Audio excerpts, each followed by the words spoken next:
Party people in the place to be. Live from 58 Dream Street. This is Friday Night Frosthaven. And I'm in a bit of disarray here, so bear with me a moment. Yes.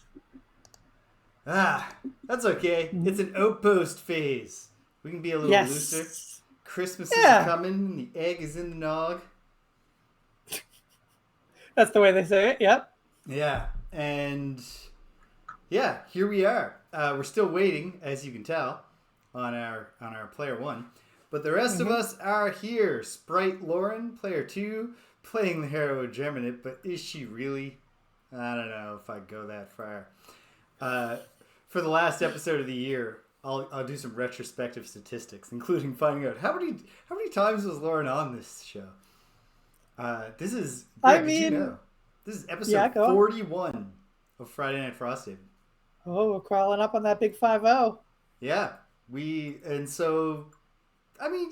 that's a solid handful of Fridays and Thursdays this year that we didn't get it together.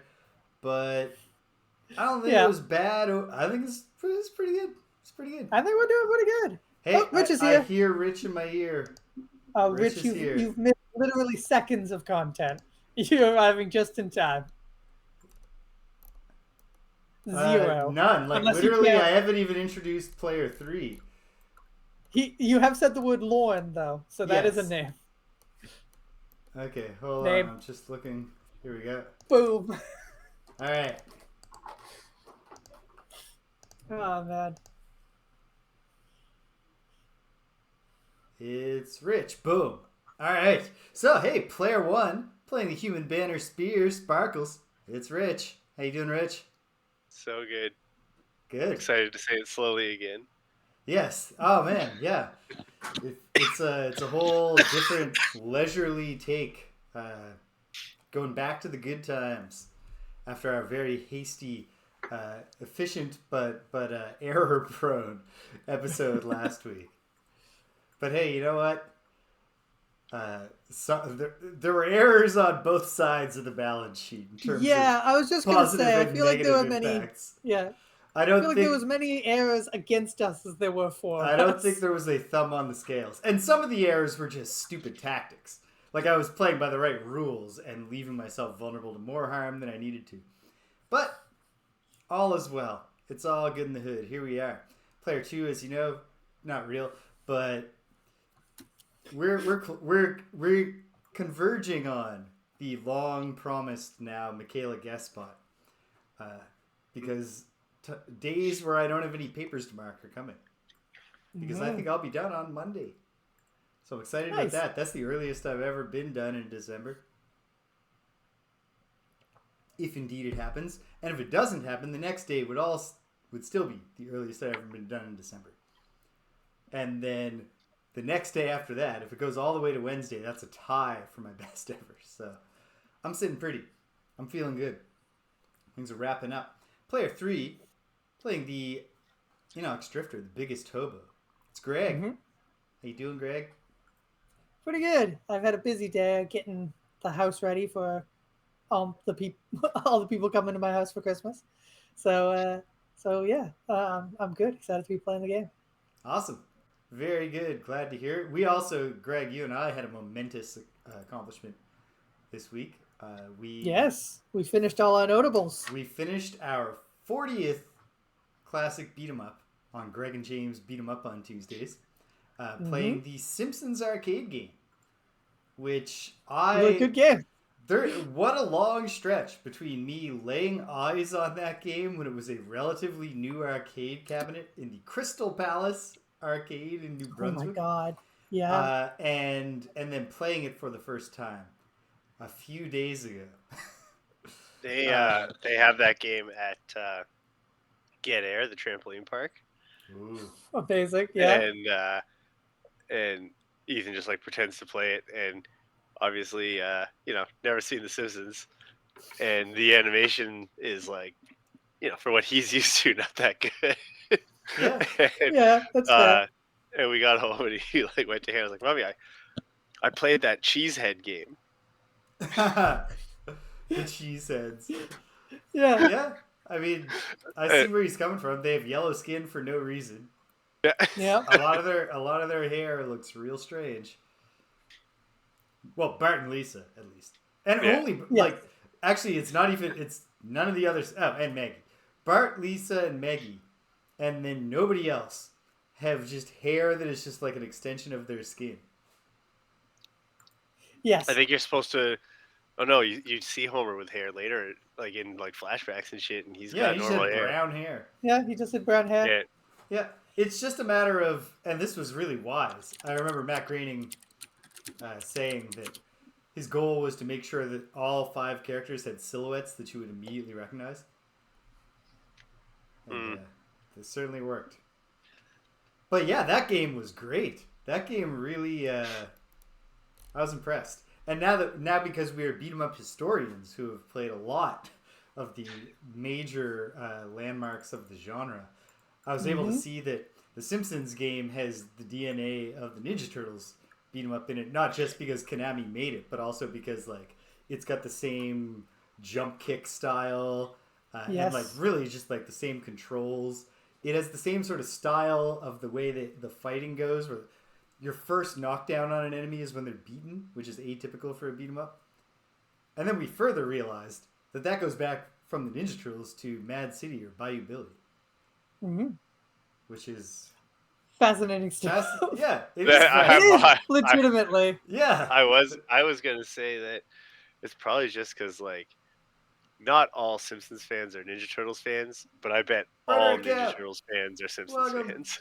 Well, legitimately, I looked up the history of it because I was very curious. Because the game came out when season 2 was like airing or something. Like they only had season 1 to work with. Like literally, that's how it's one of the earliest. Apparently, not earlier than Butterfingers, which predates the airing of the first episode of The Simpsons. But in terms of deals, it's one of their first merchandise deals like ever. Welcome. And the reason for it was literally the reason they were like, why did they throw their hat at The Simpsons, a new television show? And it's literally because they were like, we had a lot of success with the Ninja Turtles. What other cartoons can we turn into beat 'em ups? Yeah. And somebody in the office must have been like, I just watched the first episode of this new Simpsons show. That's pretty good. I bet they're like, okay, let's get another American cartoon, but can we get one where the silhouettes of the main characters are more distinctive? Yeah. And or maybe they were like, that one season was just so much better than any TV that's ever existed or ever will exist again that we should just like they may have just known. Yeah, legitimately. Simpsons season 1 just had a really big impact on them. As it did on many people. Simpsons season 1 did pretty well, I think. I mean, it did.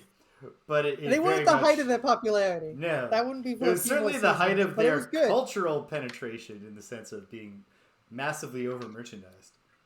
Yes, it turns out really a lot. Weird stuff, but yeah. Anyway, hey, player 4, playing the Aether Bone Shaver Megara. I can't believe we haven't gotten to James yet. Your host here at 58 Dream Street. It's James. Hey, how am I doing? Pretty good. End of the term. I'm tired. I marked a lot of papers. I had a lot of academic integrity hearings this week.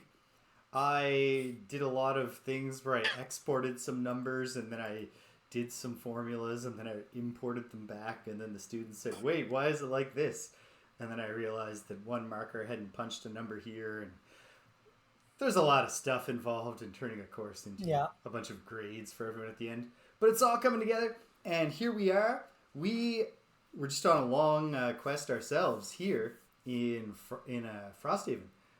But not in Frosthaven the place. We were for quite a while in consecutive linked scenarios, right up through the end of the Unfettered questline, which we finally completed.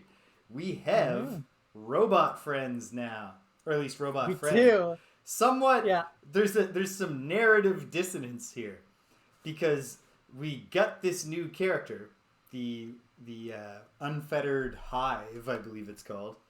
At the end of the Forging and Unfettered Alliance questline. But all of the character lore on the character board is about how the Hive goes it alone and isn't part of Unfettered society and follows its own agenda. But not that much. It's not that much of an independent thinker. Like, I don't know. Maybe it reads different books than the other Unfettered, but it's going to ally with the same people the Unfettered did. I have already lost its character board. No, it's just right here. I found it. Don't worry. So, James, before we jump into the a bunch of stuff. Yes, we have a little bit of housekeeping here in terms of we need to add the energizing baton to the craftable item list. I assume you have it somewhere, or you have access to its item. Energizing baton. What do we have the number of that? I probably do. It's just in the wrap up of the last scenario. So hold on. Not the last scenario, like 3 scenarios. Of course not. Okay, so let me. Okay, let me see here's if I how can we're find going to it do here. this. We're not going to do this as random bits of housekeeping. No, I found it. I found the number. Okay, great. It's 73. Item number 73. Item 73, entering the craftable supply. Okay. Unavailable craftable items 73. 73. All right. It's a pretty good item. I don't know if we have item 101 yet. You need that to craft it. So if we don't have that, then we can't do it. But I want to take a look at the master list, Greg. The only thing I haven't added to that is the data drive. And I don't believe that's... in the Craftsman 101, we don't. The 101 is not available to make or to buy. So we don't have access to that yet. But when we do, you can apply a positive condition to an ally. A different ally within range 3 gains the same condition. Okay. So, like Rich, if you bless somebody, then you can just bless another person on top of that for free. Invisible is not a condition, right? Invisible is a condition. So, if we had an invisible character, they could have an invisible friend. If they're providing the invisibility to somebody else to start, so it's not if you just do it to yourself. Okay. You have to do it to somebody else. Oh, okay. Yeah. So it looks like in preparation in the distant past now, actually dug out the energizing baton cards, but I don't know where I put them. So that we'll find them. That one. It'll turn up, but it's not going to be great content if I try to just search this room. Yeah. The other thing is, we gained 2 prosperity at the end. Did you apply those ticks? Did we go up? Yes, we did. We are at prosperity level 3. Nice. And then, I don't know, when do you want to do the random scenarios? Do you want to do them before we do them now, because the first thing we're doing is updating the map. There are no scenarios to add based on our recent accomplishments. But let's go through the flow chart and see where we are.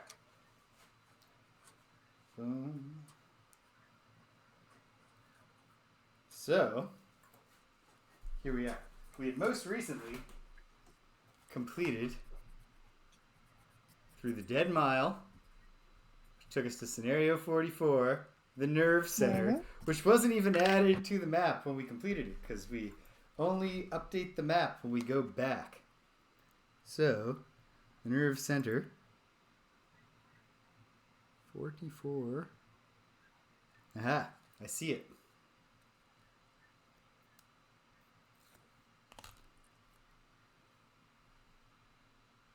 This would be Ethan's favorite part. Being like, oh, James is really putting that sticker on. Yeah, I put it on and I did it pretty good. It's not perfect, but it's certainly good enough. So James, I'm very proud of you for saying that. If that was Ethan and it wasn't perfect and just a little bit off, life would not go on. that board would be flipped on, just flipped. We'd be offline and he would just be saying, I can't do it. Oh no. Oh sweet man, you tried one time. He's his father's son. Just kicking the shit out of himself when he's done pretty well. And then we proceeded to the automaton uprising scenario to complete the thing. That's this triangle area down here. And that's going to go on like... How's this going to go? Oh, okay, so that must go there. Oh, this one is hard. I'll figure it out.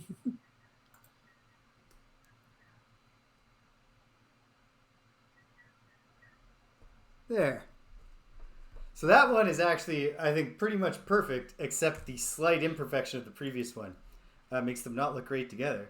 But also, fortunately, we're at a far enough level of zoom that I don't think it matters if I hadn't called attention to it. All right, so we check that off. Then we have a couple of stickers to place on the flowchart. 2 more scenario lockout stickers. We are going to the end of the starting supply of scenario lockout stickers. Oh, shoot. There's only 5. I don't know what that means. There are only 5 stickers provided for you. We all saw this coming. Put down to indicate that you've forever cut yourself off from a given scenario. Whatever's going on was just obviously about to go on. We all saw it. Well, yes. No, we saw it coming. Even you, Rich, I guarantee, saw it coming that now that we had befriended the orphan, we would never get to do the scenario where we kill him instead. And also, I mean, we can do anything we want for fun. This is our game. I wouldn't mind at some point doing a kill the orphan for fun scenario. All right, but that wouldn't count. It wouldn't be real.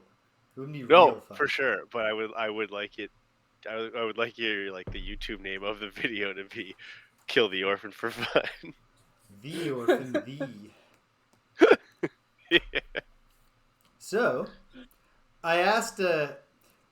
I think British would have said something if he was here right now, because British wasn't there on the weekend when I was asking Stimpinski on Tuesday when I was asking Stimpinski when they do the. The Thompsons episode. What is that one called? It's just called Cape Fear. It's just got the same name as the movie. That's the one with the bar the in it, right? Yeah.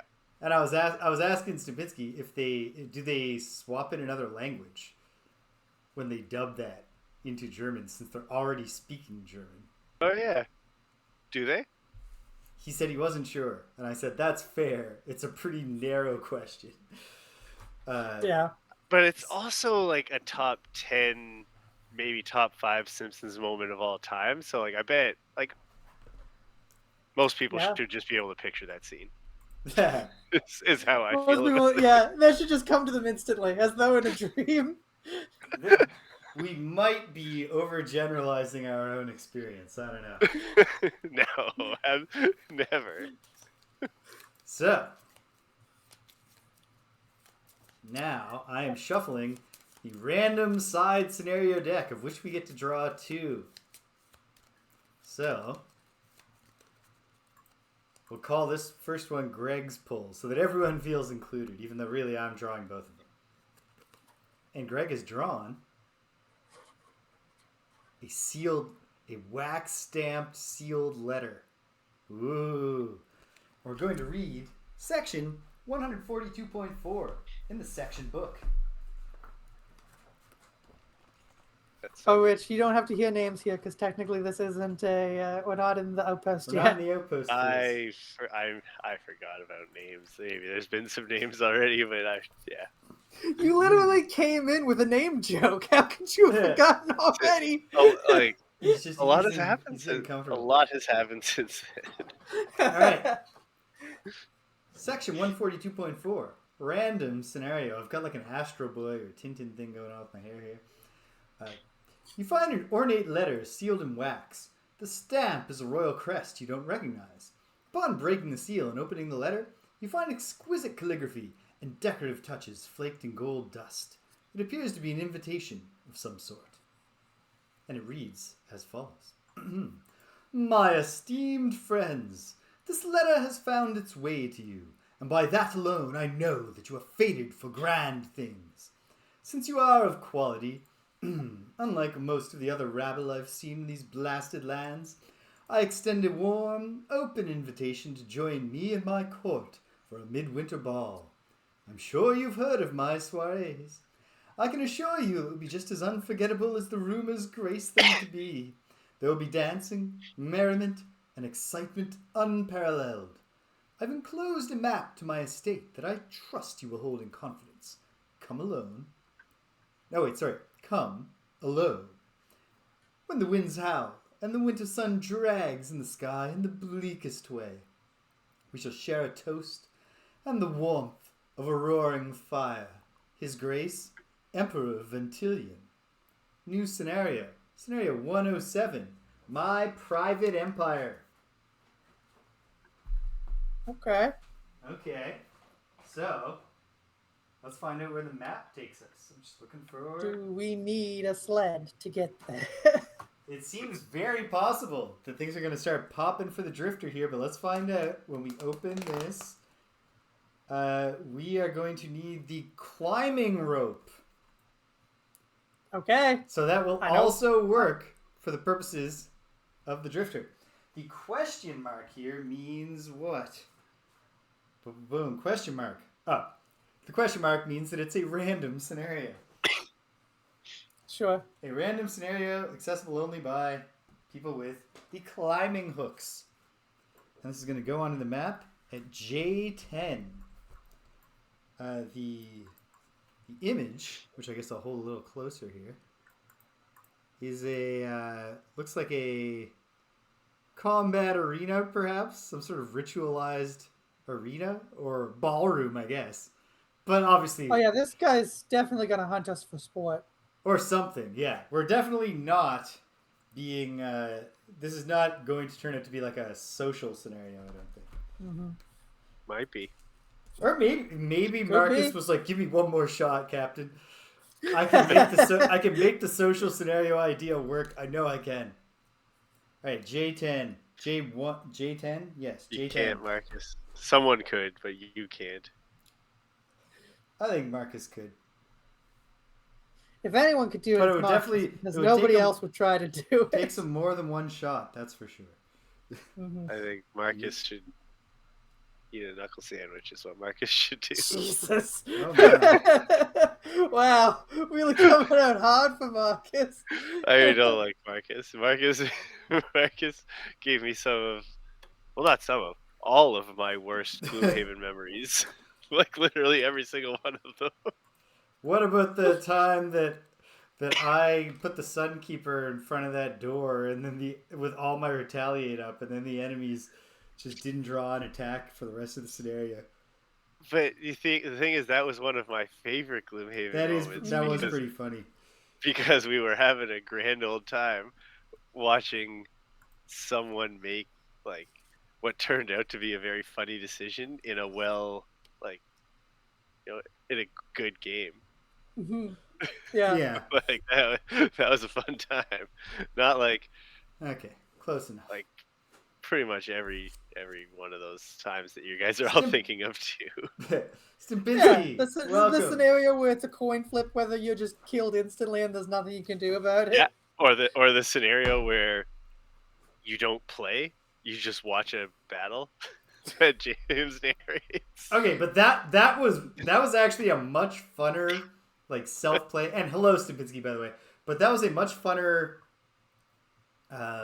self-playing scenario you because you were playing it. I mean, because we had a self-playing scenario. Remember the one with the living spirits that were on our side? Yeah. We just literally did the whole fight for us.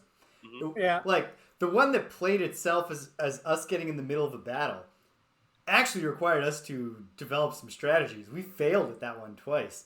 With the one with the spirits in base Gloomhaven, we just won while standing in the previous room and me just being like, all right, I'll pull 5 more attacks from these living spirits. So I'll say this about Marcus. I thought I think the battle scenario was actually one of the more successful wild experiments. But like there was the one where we had to rush onto the burning boat. That was pretty cool. Like there were some good ones. I like that one. Yeah, there were some good ones. There were some swings. The best ones were front loaded. I'll say that. Like it was getting less fun the further we got. But I respect the ambition of just being like, no, we're not gonna kill all the enemies ever. I'm going to swing for the fences every single time. I don't think that's the right way to structure a campaign. I think that Forgotten Sometimes you gotta kill all pretty enemies. deeply flawed. But I do respect the ambition. And I'm excited to see what he does in this. But we'll see. We'll peek at both of the pages just to see who the guest authors are. Once we've drawn the other one. This is Rich's pull. Rich has drawn. Really this is Rich's pull. It's a wolf. It's a sleeping wolf or fox. Oh, sweet. Yeah. That's exactly I got one of them right here. Yeah. Yeah. Hunter. He was really getting in your face when he first came over. Oh my goodness. All right. So great. I hope people like cat stories. Abra has recently discovered the shared patio space. So usually three times a day. Like right away when we get up in the morning and right before bed is really important. And then somewhere in the middle. She wants me to take her out and we'll go down the hall to the shared patio space and she'll patrol it. And only once did she go off the large patio area onto the grass. And she'd been on grass once before and liked it. But I think because it's cold grass, she was like, I don't like this. She got off it and she hasn't gone back on. But the apartment that is on level with the shared patio space and their like balcony door opens onto the shared patio space and they have their own little patio and lawn, basically. They left their gate open because she's been walking up to the gate and being like, what's beyond the gate? But now the gate's open. She's been walking up to it and being like, bunch of grass. But then today she looked and she saw the patio on the other side and she was like, okay, I'm going to do this. And I watched her hype herself up and then she walked across really quickly and she got to the other patio and then she walked up to their door and she was like, sweet, now I can look into the neighbor's house. And she's like just looking in. And they weren't home, I don't think, because it was all dark in there. But she got so enraptured in it that by the time I was like, hey, Abra, we should... And she turned around. She had forgotten, I think, about the circumstances of how she got there. And she was like, oh, no! You're on the other side of the grass, and there's no way to get to you. And she, freaked out and panicked for a moment. And then she was like, oh... I gotta do it. I have to go on the grass, as though she hadn't just done it like a minute before, and she forced herself to do it and came across, and it was very endearing. But she really did. I think now she's learned the lesson, but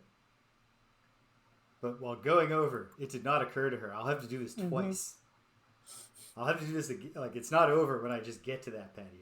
I'll have to do it again to come back. So, the Fox. Section 146.4, and I didn't reset the book, thank goodness. So I can just go back. 146.4. This one has a less of a setup to it. Random scenario. As you look down, you hear a tiny squeak. Well, isn't this wolf cub just a little treasure? Its tail thumps happily as you reach down to pick it up. And it lunges to lick your face. We're going to kill so many hounds in this scenario, I bet. The tiny, adorable pup is too young to survive on its own. And you decide to take it back to Frosthaven with you. New scenario. Raised by wolves. Scenario 112. Maybe we're just going to get raised by them. Yeah, maybe. Yeah, maybe This is a social scenario. This is just like hanging out. This is like just, getting on with the pack. Each of your basic attacks at the top of each card can be used to pet the dog. No, everyone pulls a modifier, and the highest modifier gets to eat first, while the others stand watch. And the lowest modifier only gets to eat the gonads at the end. Popping open 112. We got some cute little scenario art here. It's wolves at a cave. Alright. I usually try to know as little about the scenarios before I absolutely have to. But I think Are you looking up the goal I'm gonna take a little peek just to see if we're actually just gonna go to this cave and kill all the relatives. Kill all hounds is the goal. Yeah. You, not even just in this scenario. You have to All of them. to beat Frosthaven. No hound can survive. Okay, so this is a good transition because this scenario goes skin the wolves. We do have that skinning knife. We do, Speaking of which, do we need hide? Need a lot of hide. Okay, we have transitioned down, and now I need to find 112. But I found it. But there's no note except just that it's in the Frosthaven part of the map. All right. High five, Ethan, wherever you are, because that was perfect, seamless. Is this the wolves coming to us? Do you think? No, it's this is the cave they live in. It's just right outside. It's very close to town. Well, let's take a look. Let's learn a little bit about these two scenarios, because I think we are going to pick a random side scenario for whenever we can get Michaela in. Mm-hmm. Okay, so makes sense. Maybe the wolves. Unless it's like a really complicated. I imagine some of these side scenarios is where they get. Yeah, we can't bring her in on a Marcus scenario. Yeah. I mean, like, if we have to do bring her in a way that will make her never want to play again or speak to most, like me or Greg, that is the funniest possible outcome. All right. My Private Empire has design and writing by Mr. Tyler Sigmund. I can tell you that the map is substantial. It is big. It is a palatial estate. It is a 1, 2, 3, 4, 5, 6 tile map, which does include 2 of the 1 tiles, which are the smallest tiles, but it does also include the 16 tile, which is the largest tile. It looks pretty big. I'm guessing it's the entry room, a hallway with a couple of little closets or something, and a ballroom or something. I imagine that's the big one, but yeah. All right. And without reading the special rules, so we won't know what this means, I'll tell you the scenario goal. This is intriguing. The scenario may be complete only at the end of the same round. First of all, what a weird way to say it. That's the only time. The scenario goal usually says the scenario is complete. The scenario may be complete only at the end of the same round when one of the 5 episodes is overcome. I see why. At the end of that round, you may read 177.5, or if all 5 episodes have been overcome, read 188.3. It's like he set up a bunch of games in different rooms. Yeah, this is not a Michaela scenario, I don't think. I don't know. Maybe she would take to it. When we did that murder mystery, she was the only one of us who discovered that their character has a pre-written paragraph of text you're supposed to read when you introduce yourself. So we were all going around. Do you think it could be a murder mystery? Do you think somebody tried to write a murder mystery in Frosthaven? I'm saying that she caught into it quick. Because it was funny. It's an isolated estate in the snow. Me and Rich went we're both doing our best to be like, yeah, I'm like, I'm a palooka, I make my money with my jaw and my fists. And then it gets to Michaela and she's like, well, and just starts like unfurling this perfect backstory. We were like, holy shit, Michaela. And then it was still an accomplishment on her part. She was the only one of us who fucking knew what to do. But it did turn out she was just reading a script that we were all supposed to have read. That's not what I'm there for. For sure. If say burneraccount were to watch and just be messaging Michaela what to do, she would do it exactly right. Well, maybe that's the answer. No, we gotta let Michaela. Okay, well, she gotta. I'll just say her cell phone number out loud. Yeah. Anyone who wants to help her out. Yeah, I'll put it in the episode name. And then scenario 112, raised by wolves, design by Mr. Isaac Chills, So all right, But yeah, we'll get some Frosthaven Oh, for sure. designed by Burner Account. And Yeah. then writing by Crystal Mazur. So he didn't write the text, but he did come up with the idea. The scenario is complete when all the enemies are dead. hey, And, but, because I said, we're going to make sure here. Special rules. The two hounds have twice their maximum hit point value. They're allies to you and enemies to all other monster types. And if either dies, the scenario's lost. So we're going back to our new friends pack and then helping them all overcome a challenge. And then probably saying goodbye to our friend after we've... tearfully, yeah. Yeah. So I'm going to predict right now that I got a good feeling with this scenario, but I will predict right now that I will have the objection of, why is it called Raised by Wolves? If the exact context is that we took the child and raised it. And, Well, hold on. We don't know. How is raised spelled? just like the regular word, not the one where they're gonna come and destroy the outpost. Like they might. The wolves come with torches. That would, oh man, that would be good. That is good wordplay. I like that. Okay. So now we have added to the map. We have new side scenarios, which add to... What's the other one? It's the something pits, right? But where and what?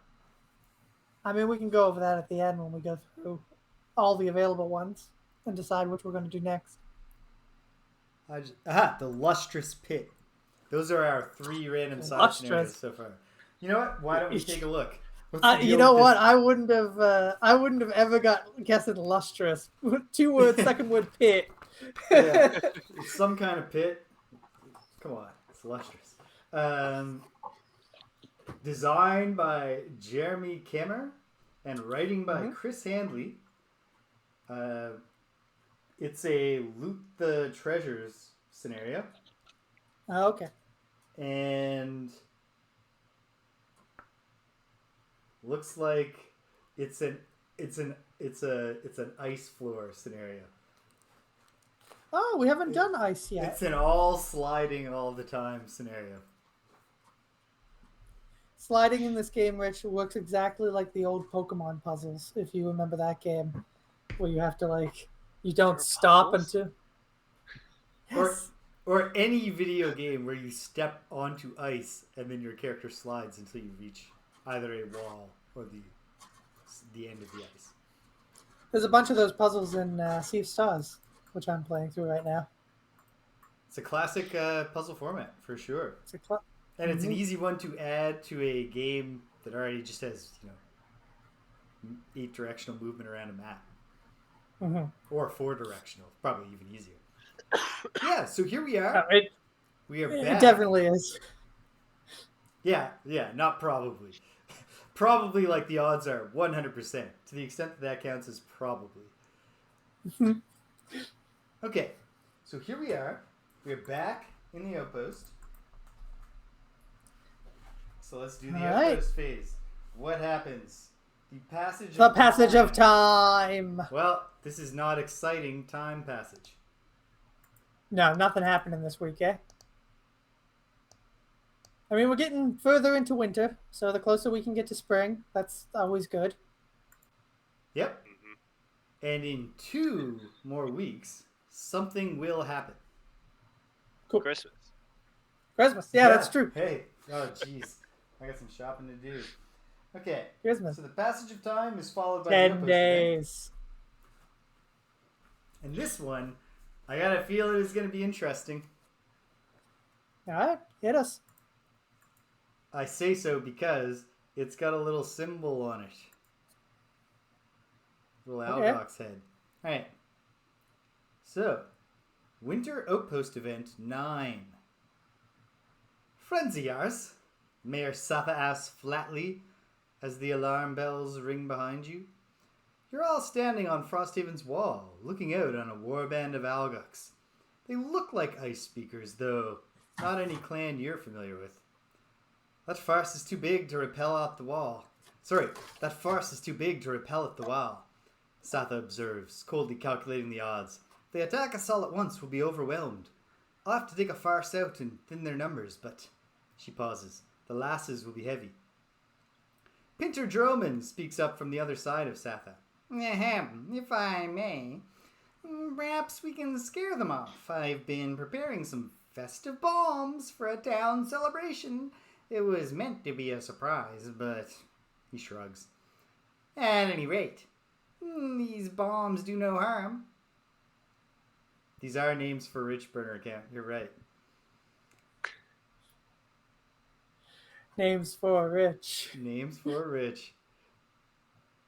At any rate, these bombs do no harm. I don't want names. But they do explode in an array of colored lights, the Tinkerer says, getting excited. I really like this character. You still It'll have, be the snow speaker and you'll like it. You can create a new one. Yeah. You could have another banner spear after her. But also, this is you still get one. It's your next Outpost Phase where you'll tip over the edge. Perhaps if we use the bombs, it'll frighten the monsters away. What's that? I said the name. I have to say name. Yes. Mm-hmm.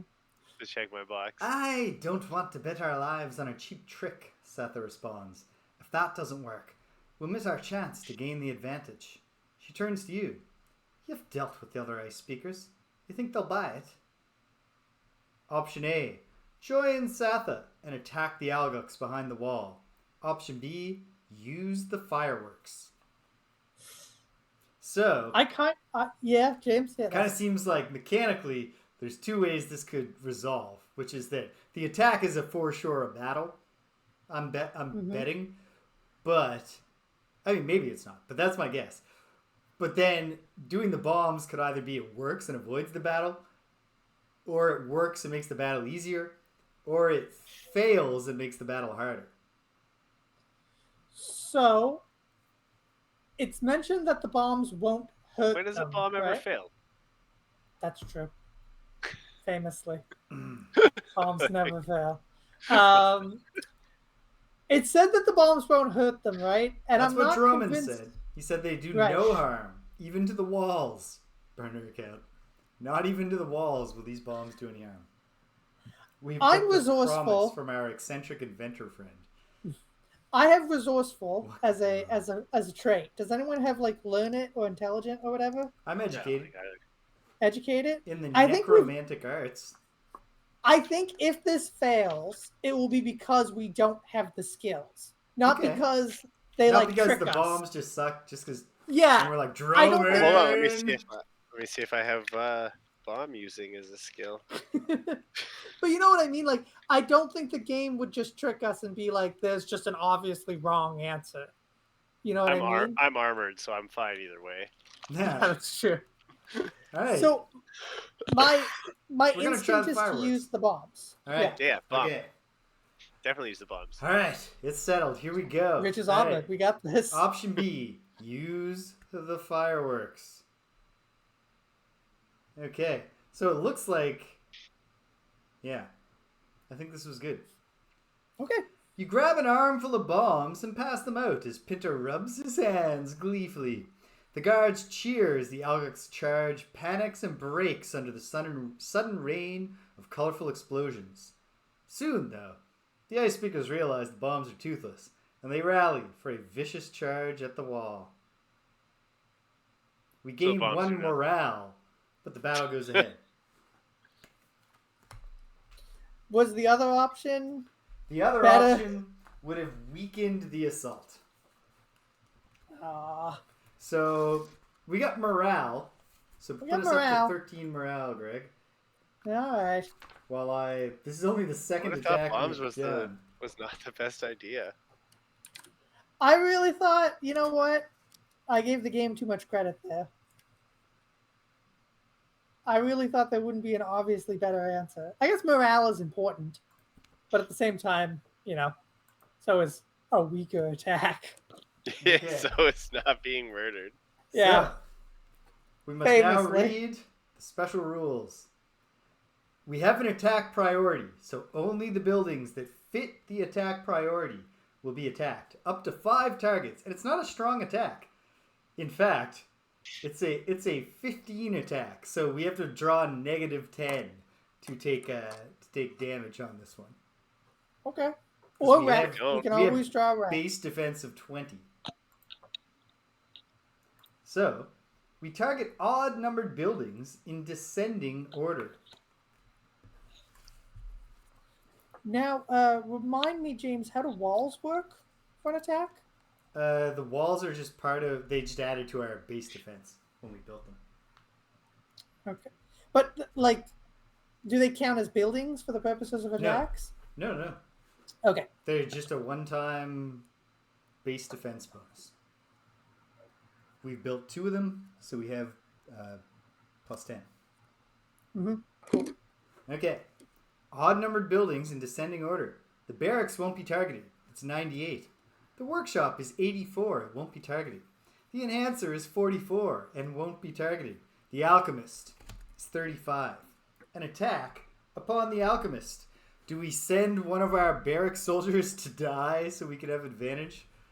No. No, I think we take it for granted that odds are pretty good for us here. I should shuffle this deck, though. We should have it fresh. Shuffling. And you added a card to that at the end of the last scenario, right? The end of the last one? Yeah, shit. But I didn't add that, so we gotta pause.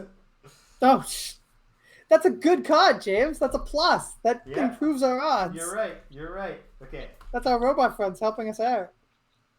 Okay. Just wait till our dog friends get involved.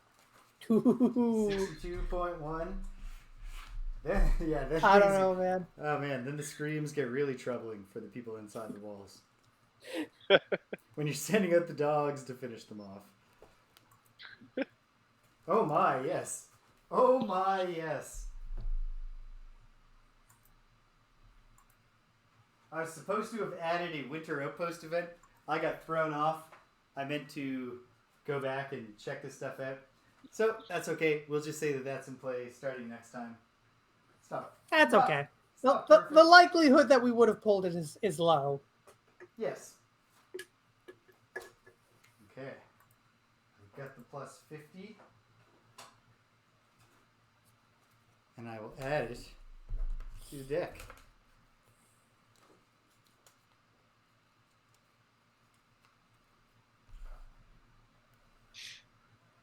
Alright.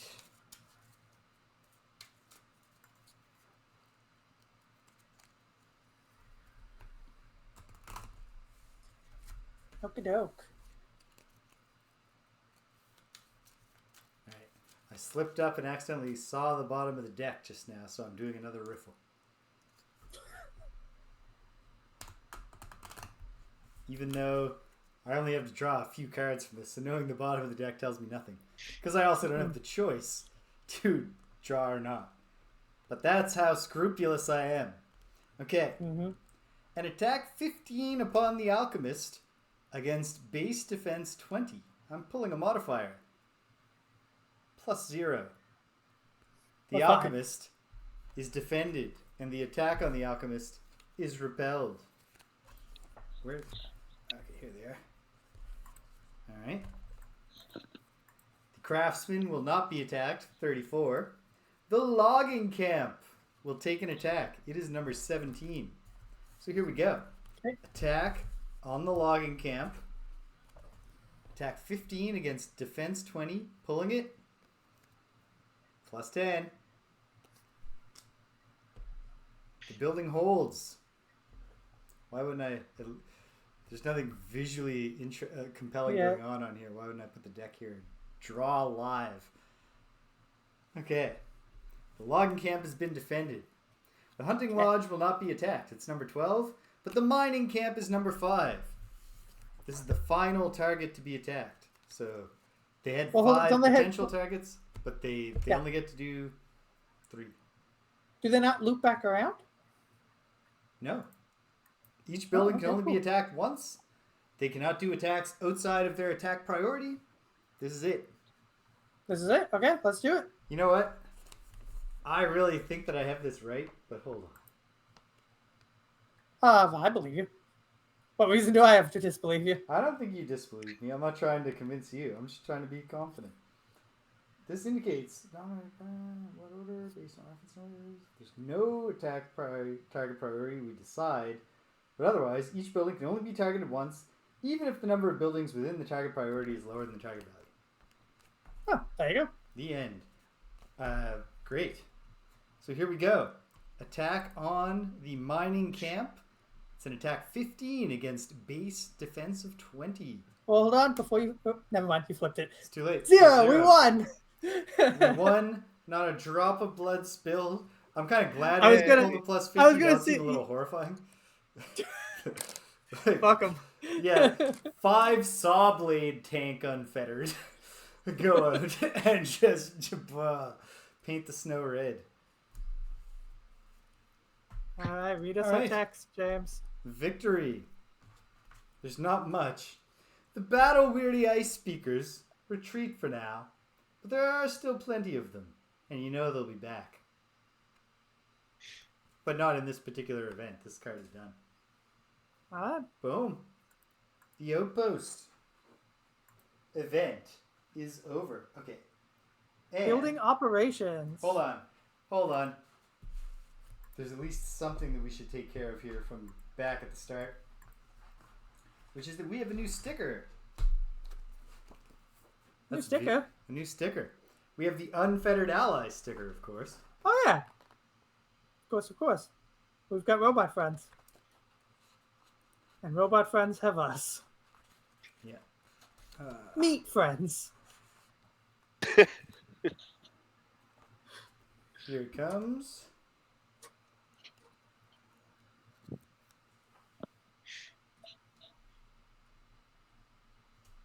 There we go.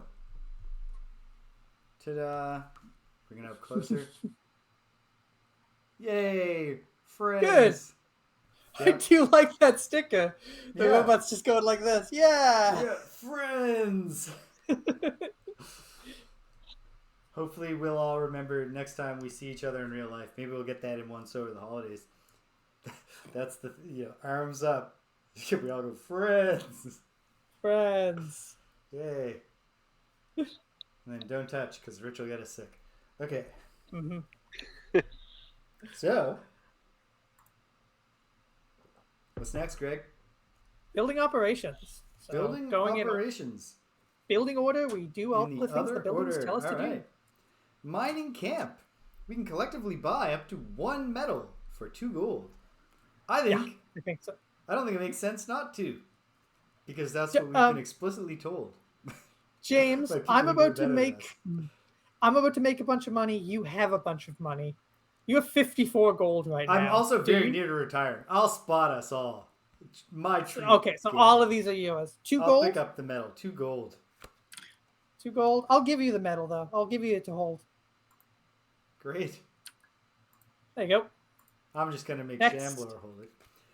Yeah. The Hunting Lodge. Collectively buy up to 1 hide for 2 gold. It's on me. You've already done it. You know I love skin, as long as it's I know dead it. skin. The logging Yes. camp, which that's hide. The logging camp. We can collectively buy up to 1 wood for 2 gold. You've already done it, James. Why shouldn't we? Mm-hmm. The craftsman has no operations effect, nor does the alchemist, nor does the enhancer, nor does the workshop. We could train someone up at the barracks, but we're the new woke army, and we didn't send our soldiers out to die for no reason. So Yeah, don't we have to update the barracks before we can? it would have to be upgraded again before we can make it better. But that's plot locked as far as I can tell. There's no Okay. just like how to upgrade it on it. Okay. Okay. Then All right. building phase, or no, then the downtime phase, right? Downtime, yeah. So I leveled up. Leveled up. Way to go. Rich, did you level I up? did, didn't I? Wait, I think I said I might did last week. but I gotta check. I gotta find my thing. Yeah, I gained a new perk. I did. Took a new What a card. day. Nice. Nobody's retiring. I did not gain a new perk. Well, you gain a new perk every time you level up. Ah, no. So last weekend. I yeah. Get my, I did not You didn't level get your up, battle goal. and I shan't get my be check mark. leveling up. Nope.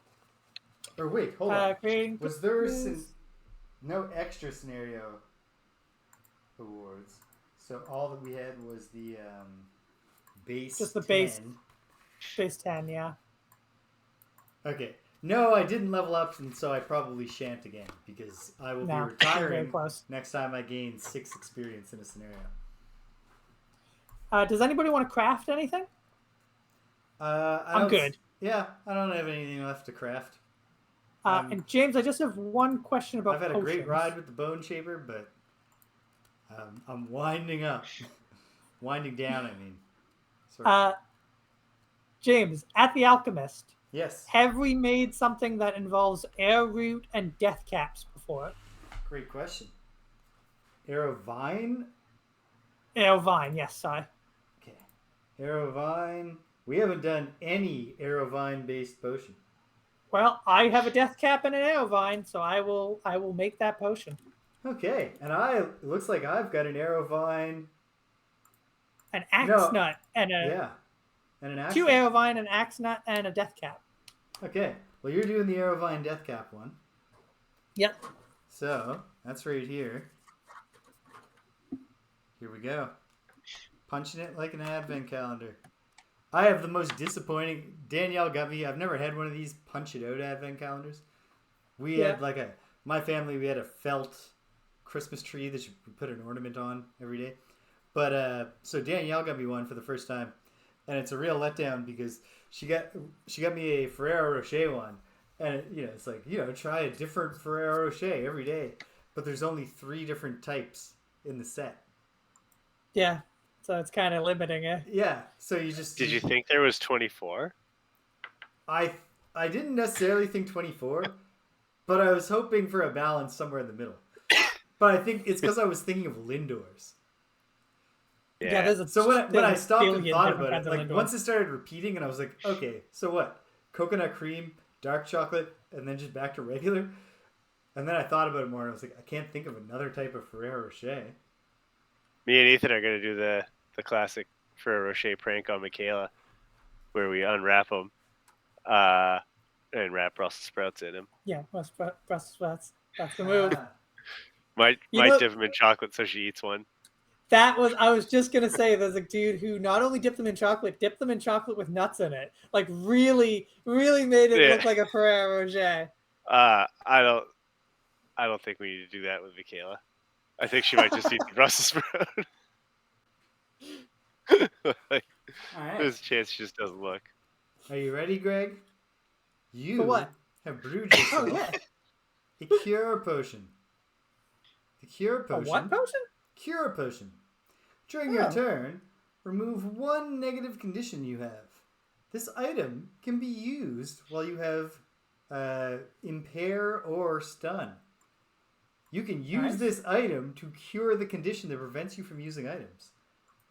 Or you can use the item to cure the condition that prevents you from doing anything. Pretty sweet. Not a bad deal. Yeah, I'll keep that. Yeah, what are you doing, James? I'm going to do the Airvine Axe Nut combo. Yes. Punching it. Have we done Axe Nut Death Cap? Boom. Yes. That's the Frenzy potion. Okay. It's the Power Potion. Good old Power Potion. One of the first items I ever had. Back in old Gloomhaven. Not necessarily an item that you need, though. Nope. Absolutely useless to me.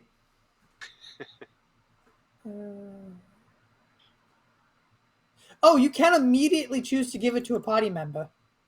Oh. I don't have any more hands, but if Rich wants it. Hey, Banner Spear, want a Power Potion? Well, yeah. Yeah, I don't see why you wouldn't. Yeah. Right. You gotta do it. You gotta do it right now, or you can never do it again. Power Potion. Speak now, or forever hold your peace. Whoa. All right. Power potion. Lots of stuff for me to type in to our spreadsheet on Tuesday. Not a day sooner. So I'm gonna get my streams in this weekend, but I'm otherwise not having any fun. And then the final step is sell items. I ended up collecting a lot of items on the quests that we were on, and items I don't particularly want. So I am selling the skinning knife, which I've never used. Maybe I used it once. I can't remember. I'm selling the skinning knife, and I'm selling the blinking cape. So together, I make half the gold costs, round it down, which adds up to 32. So I get 32 gold. Nice. So the drifter just in the tavern, just cajoling some drunk and to be like, come on, blinking cape. What about when you gotta go to the bathroom? You gotta have a friend in there already because they changed the blinking cape, so you have to end next to an ally. Oh, yeah. Well, there you go. So you just pop up to your pal at the urinal in the bathroom. Yeah. Hopefully, like you can have one urinal in each hex, right? Like they'd be spaced out like that. And unless anybody else needs to sell anything, we're on to the construction phase. Excellent. Construction. So, James. Yes. I understand that we can build the climbing gear to get to that side quest if we wanted to, or the sled, which I think can get us to a different quest that we have unlocked. I'm not sure we've seen anything that needs a sled yet. Isn't there an overland one in the? Oh well, you don't want to do any of those until you've actually started playing with the. With the lurker. Yeah, we're not going back to the lurker quest line until we get a lurker in the crew, which will be very soon. So we'll ignore that. One scenario away from that. Basically, yeah. So I know we can build the climbing gear as this, but we also just hit Prosperity 3. So could you run us through the new buildings and upgrades we have? Oh yeah, how does that work? It's just literally, what is it? Things that have a requirement of Prosperity 3. Oh, just the things that need to be built. That could be built. Yeah. Okay. Yes. Things that can be built. Now I recall. Thank you, Greg. No problem. Getting the unavailable buildings. I want to be clear. I'm not like putting you on the spot, James. I thought I was just adding some sort of conversation and dynamism to the episode. Oh, hello, Hunter. No. Hunter. I don't think that adds any new building or anything. There's no new upgrades that have prosperity. Prosperity there are upgrades that we can have now we couldn't have before. There are upgrades, but not new buildings. Okay. The mining camp could be upgraded. The hunting lodge, the logging camp, as you probably expected after those first two. The craftsman, the enhancer. Yeah, that's it. So well, craftsman's most always of them. Yeah, craftsman's a good one, obviously. I imagine the logging camp and they either decrease the gold count or increase the amount of items we can get out of it. I bet it's that you can buy up to 2. Yeah. So I guess it comes down to, do we want to build the craftsman or do we want to build? Do we also have a wall we can build? Oh yeah, I bet there is a prosperity level 3 wall. Wall C, there's a level 3 wall. So we've got a wall, one of the item producers, or the craftsman, I think. Okay. Because I don't think, if the next one we do is with Michaela, I don't think we need to build the climbing gear yet. All right.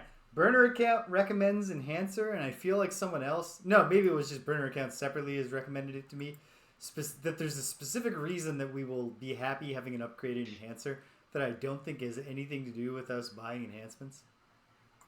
Yeah, that's also fair too, because the base enhancer just gives us enhancements. I really don't know what the I can take a pretty clear guess at what upgrading the craftsman does. It gives us more items we can craft.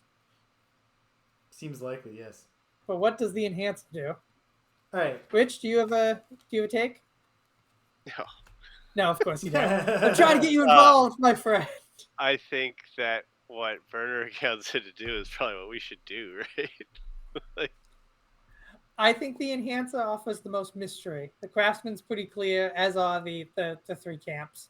Okay. oh And, yeah, do a mystery. wall, as we learned this week, always helpful. Rich chooses mystery. That's true, but Which chooses mystery? All Okay, right. let's go for mystery. Okay. How much do we need, James? This is going to cost us 4 wood and 5 metal. I think I got lots of wood. I got it. I'll take care of it. I have James is going to exactly spend all of that. it? 4 Cha-ching. and oh, you do actually. Yeah. Okay. Yeah, it's James a sign. spends all his wood and metal, and we built the Shane. No gold. No gold. No gold. Okay. They just need a bigger tent. I assume that they like light some crazy incense and it's like a huffing experience to be enhanced.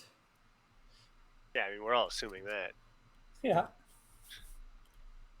Boom. It's like a new Crazy enhancer. hut too. I learned recently that there are sects of Christianity that use fog machines as diffusers in their churches. Well, that's brilliant. Burner account. Yeah. We do burner account have the boat. We have the skiff or whatever. The Rose of the Fjords. But We do, yeah. But we don't. Yeah, we do have Oh, to yeah. get. We gotta get that sled soon. What's the rule? Are you only allowed to have one upgrade, or are you only allowed to build one new building? We can I know we can build always an- abuse the townspeople and give them morale. Yes, we can always do more if we want to spend morale. And morale I think is somewhat. I know there's certain things that if we have to have a morale, like there's certain things that are like if your morale is not high enough, you can't do it. But morale is a spendable resource, so we might want to consider that. Certainly, the first time we have to like rebuild a wrecked building or something, Yeah. we might want to consider spending the extra 2 morale to, do something besides just fix our place. Well, let me look. But I don't think this week is the week. Well, if we did it this week, we're not losing our bonus. Because 11 and 13 are both at defense bonus 10. I don't know. I think Okay. we see what the enhancer does first. Yes. All right, we built the enhancer. We gain a prosperity tick. Nice. I'll mark off. On the road to 4. Yeah, we're on the road to 4 now. We only have 1, 2, 3, 4, 9, 10, 11 to go. We only have quite some ways to go. I'm now fetching 11, 12. the section book to read section 193.1. Thanks for making my tent better. Sorry, I just assume it's an Acer in there.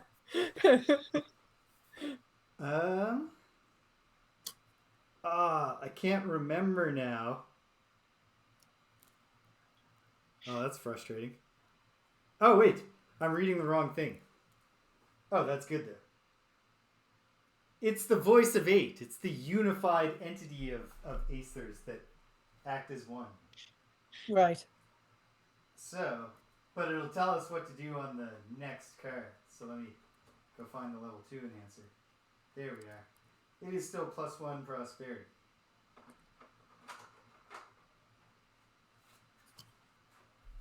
But then, 157.2.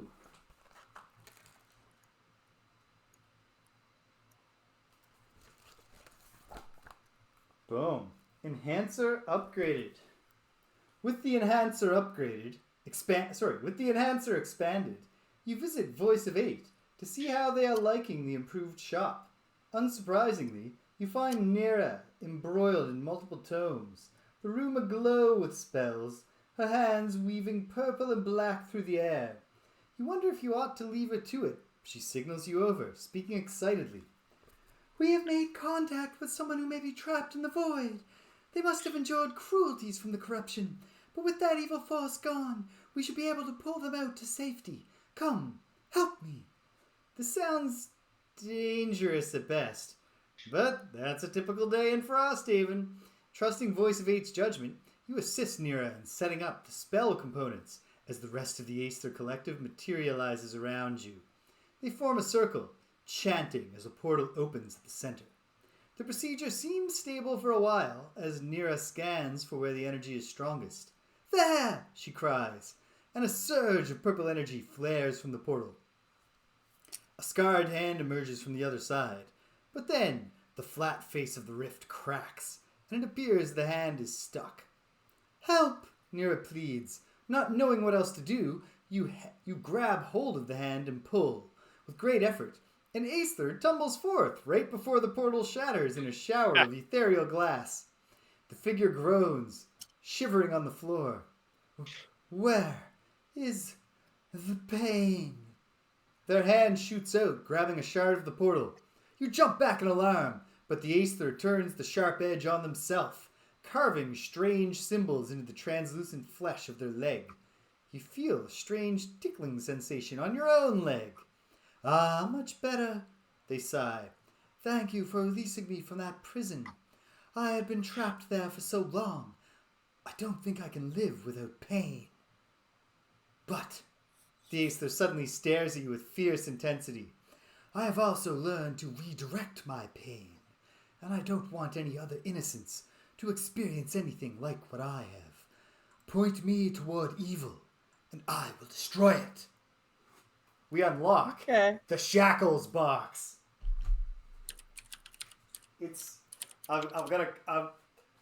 I'm putting my marker down now. We're about to say hello to the Aether Painmaker. Or the Aether Penance. The Aether formerly known as Speedball, if you're a comic book fan. Oh. Does anyone know that story? Rich, do you know that story? Oh my god, I'm blanking on the name of them. What? Oh, yeah, the Aether Cinnabite. Cinnabite. There was a superhero called Speedball in the Marvel Universe.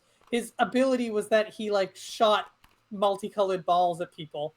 And they decided that this character would be traumatized due to, like, a school exploding on his watch, and that he would start wearing this bondage costume with a ton of spikes that point inward and constantly, like, hurt him in penance for his actions. All right, burneraccount says this is going to be the most metal of characters. Oh man, is this going to upend my whole world? Did I spend all this time getting ready to be the? Did I spend all this time getting ready to be the wraith, the deep wraith, and now I'm going to be super into being the Aether pain conduit. The pain holy shit. The pain conduit. Oh wow, that's a metal looking thing. Aethers were once human, but a tragedy long ago caused them to lose their physical form, scattering it across the infinite planes. Shackles. Those who willed their psyche back together found a world they no longer recognized, and so they left, traveling the plains in search of knowledge and hidden insights. Occasionally they return, driven by varied purposes and employing bewildering methods. So that's the generic paragraph about what Aethers are. Let's find out what the pain conduit's all about. I kind of got a feeling here. But let's find out for sure. Let's find out officially. The calamity that caused the Aether's condition was a persistent presence on this plane for much of recorded history. It captured and tortured any who fought against it, and its prisoners, those who survived, were only released after it was destroyed. The pain conduits suffered worst, so infused with torment that they developed a unique ability to control pain itself. They can visit great horrors upon their foes, but they do not do so lightly. Only those who inflict harm and evil intent on others will find that same harm visited back upon themselves. The Aether Pain Conduit is a complexity 3 character with melee level 1, ranged level 4, mobility level 3, support level 3, defense level 3, and control level 4. It has the elemental affinities of fire and wind. Okay. Complexity 3. Yeah. Let's check the class notes. Why not? I could probably do that. Unlike other classes, you can benefit from suffering damage and negative conditions, using them in conjunction with your own abilities. Some allow I want to do that. What? You do? Yeah, name. All right.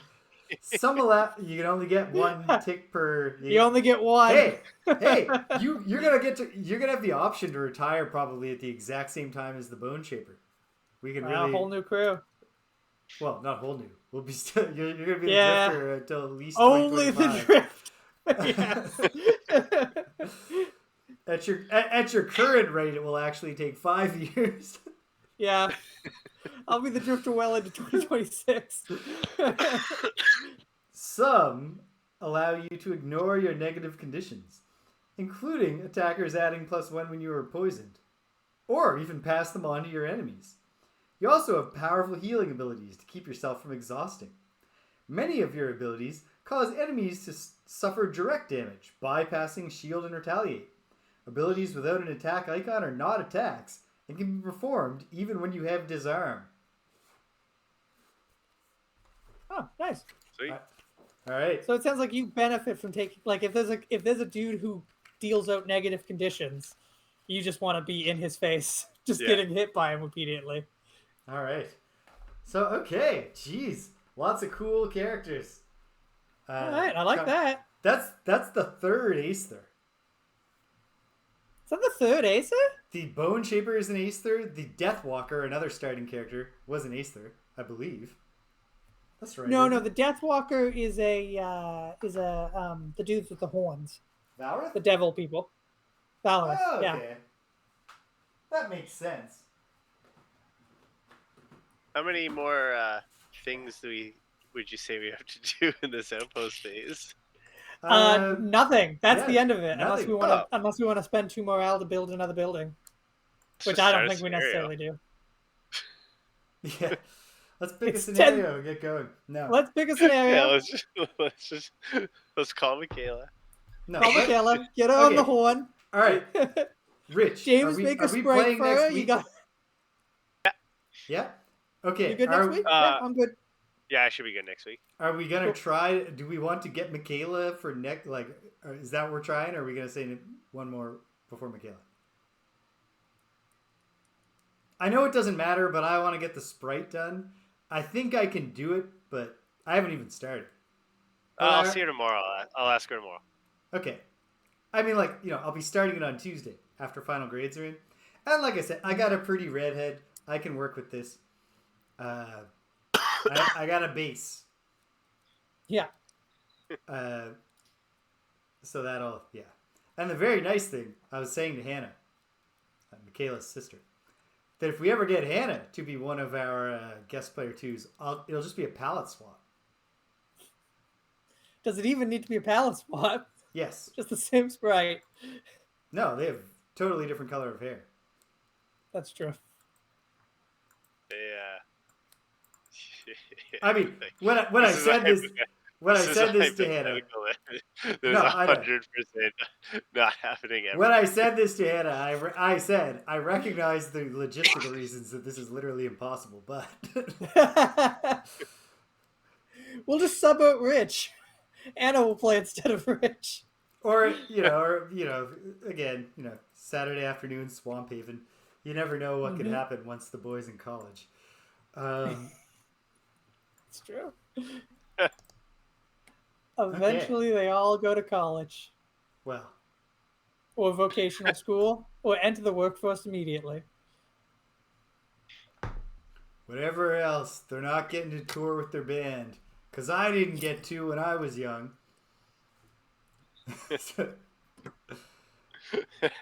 Rich, what would be the worst? Okay. What would be the worst genre of music for Ethan to say, "Dad, I'm in a band. This is the type of music we play"? I mean, it's Nazi punk. Yeah, James makes a solid argument. That's a cheap trump card, but it's totally Nazi punk. But it might actually be punk, because bad punk is like... Bad punk sucks. Bad punk is really real bad. Yeah. And like bad country is also really bad, but bad punk is louder and also bad. Yeah. Yeah. Oh yeah. If Ethan becomes a bad country singer, we'll just let him go in the basement and play his guitar. Like, that's fine. bad rap would be embarrassing for me for sure. But if he turns out to be a great rapper, we'll be very proud. We'll be living vicariously. Yeah. So All right. the experimental classical and fusion punk with violins they can't play. I added a bunch of adjectives. I stuck some adjectives in there, but that's burneraccount. That means he somehow found a way to buy a violin, though. So like he's doing something okay. Yeah, good for him there. But oh man, violin. That's one of those things where like your kid becomes a good violinist. And that's pretty great. But like, the learning phase. Like, have you ever been in someone's home while their like older sister was practicing the violin? Yeah. It's horrible. I've been in my home when my older sister was practicing the clarinet. That wasn't. I'm sure that wasn't great, but I promise that you're grateful, or even if you don't realize you are, that she didn't try the violin. The violin sounds horrible when it's not played by like an extremely talented person. It's like the the video phone thing on the Devil's Hands Are Idle Playthings episode of Futurama. Okay. Here we are. All right. It's the end. So, this weekend, I'm going back on Saturday, that's tomorrow, to Serenia in King's Quest V. Absence makes the heart go yonder, which is... It's all right so far. It's not as good. Good. Yeah. It's not as good as the ones where you type in what you want to do, but it is prettier. It's very pretty. It's fun. The voice acting is not optional and completely atrocious. They did it in-house. So the character voicing the staffer voicing Cedric the Owl at least is like trying to do a character. They're not doing well. I think Cedric has the famous line reading, "Look out, Graham, it's a poison snake." But at least he's trying. I don't think you can even say that for any of the others. And for some reason, at no point in the process were like, this is ruining a thing we worked hard on. They were like, no, this is mandatory now. You can't. You don't have the option to even turn on text alongside. Like, you can't turn your speakers down and read the text. No text. Listen to the terrible voice acting. Okay. On Sunday, back in that labyrinth of worlds, there are 3 gem faces left to go, and I've gone into the one that I can access of those 3, and I found myself in the pits of carnage. It's an underground fighting arena prison where the only law is, can you win the fight? And then, oddly enough, when you're having the pits of carnage explained to you, he also emphasizes that that's also the culture on the surface. So the only difference about the prison is that you're in a pit. Nothing else about your life changed when you get thrown in the pits of carnage. But they do need a reason why you can't go outside. So that's it. We're going to find out what the pits of carnage are like. Probably do a lot of fights, I imagine. That'll be pretty fun. Probably hit Carnage Pit before I hit Lustrous Pit. Yeah. If I was told to name pits. Come Tuesday, the pits of carnage before the pits of luster. Come Tuesday, who knows what me and Greg will be doing. We're not going to kick off Phase 2 until the new year, so we're in retrospective mode. We're going to reminisce about what we've learned so far about the beat 'em up, and maybe take another shot at Streets of Rage 2, maybe fill in some of the videos I lost playing the other Ninja Turtles games. We got stuff we can do, and then before you know it, friends, it'll be Friday, and it'll be night, and we'll be playing Frosthaven. So hey, if you stuck around to the end, thanks for sticking around to the end. If you came and you left, you can't hear my voice, but I'm glad you stopped by anyway. So thanks for stopping by, and until the next time that we're going to some scenario, we didn't pick one, it'll be a surprise. You'll find out. At the same time we all do. Take care of yourselves, and be kind to everyone you meet. I missed the click. And be kind to everyone you meet.